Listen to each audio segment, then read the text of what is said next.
Going through the different phases of a marketing plan, we finally reached the last one, results. Results in relation to control. We have to control what we do.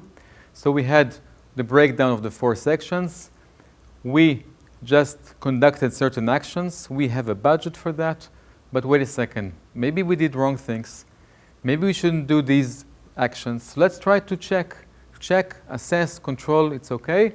We have to get the right results. So this is the next thing we're going to look at, results. When we think about results, this is just what we're going to do, okay?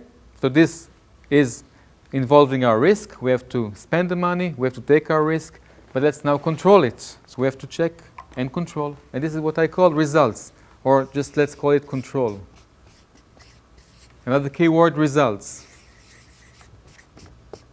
Another key word, which is the most important for me, is standards. What to check, how to check, that's exactly what we're going to look and see now.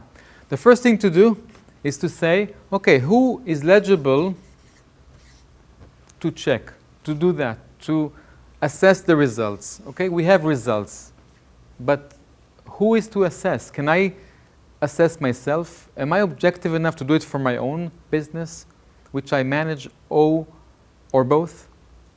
So we have to define who are the people, and they have the right to do that. Normally, it's very wise to involve people who are into numbers and people who are just involved in the company.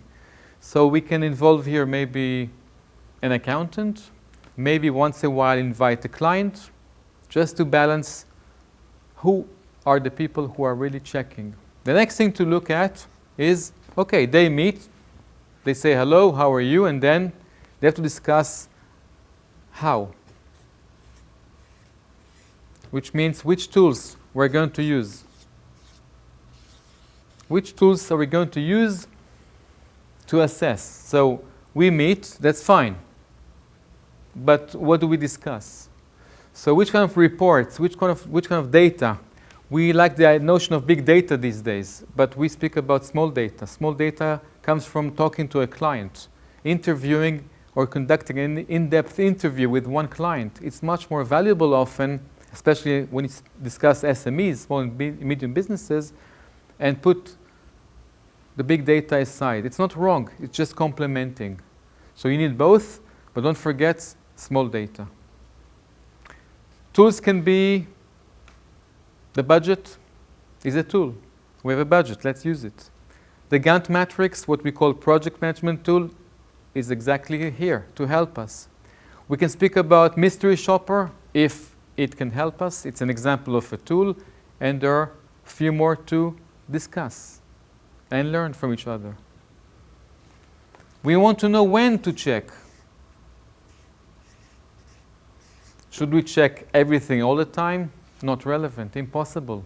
And if you're a perfectionist, talk to me later because there's a problem for perfectionists. We have to decide when to check. Some things we do regularly, once a year, once a quarter, once a month, once a day, but never all the time. And some things are random, like in statistics, we have a random sample. So randomly we can check some things in a specific date. We have to understand when are the dates that we're very busy.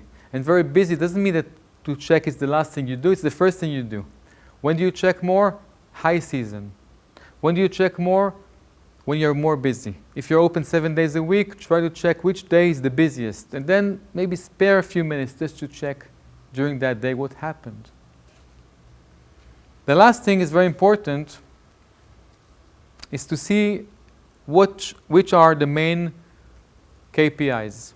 So you can learn a lot from the process based on the people who assess. You are involved, but it's not only about you. How, which tools to use, when to do it, but finally everything comes down to, it's like a conversion rate into KPIs. So KPIs might answer the question of what. If you want to go through the WH questions, maybe what is required to improve in the way we manage. It's all about management finally. So another word to add here, it's not about control procedures or standards. It's about management.